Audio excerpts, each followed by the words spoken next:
pangangalaga sa kalikasan, ginawang gatasan ang mga taga-DNR ayon kay Senator Erwin Tulfo. Detalye na balita mula kay Raymond at Paasaris 28. Raymond, good morning.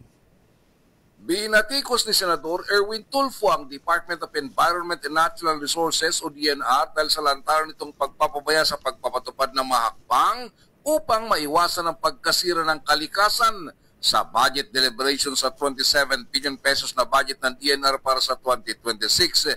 Inayag ni Tulfo na hindi niya masuporta ng isang ahensya na hindi naman nagagampanan ng kanyang tungkulin. Pati si Senador Loren Legarda na nagdidepensa sa budget ng ahensya ay dismayado rin dahil sa kawalan ng proactive measures na kanilang ipinatutupad. Aminado ito na hindi niya kayang ipagtanggol ang ahensya na walang maisagot sa mga katanungan ng mga senador.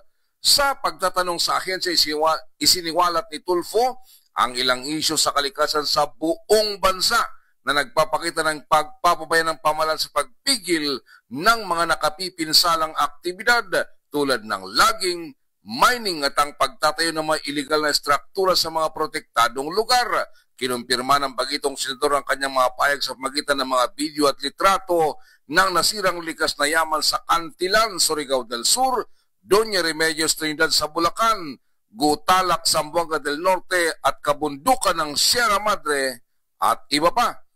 Nang dumaan ang bagyong Uwan ay nag-deliver ito ng privilege speech at nanawagan na dapat pangalagaan ang kabundukan ng Sierra Madre dahil ito ang nagiging proteksyon hindi lang ng Metro Manila kundi mga karatig lalawigan na hanggang ngayon patuloy na nilalapastangan.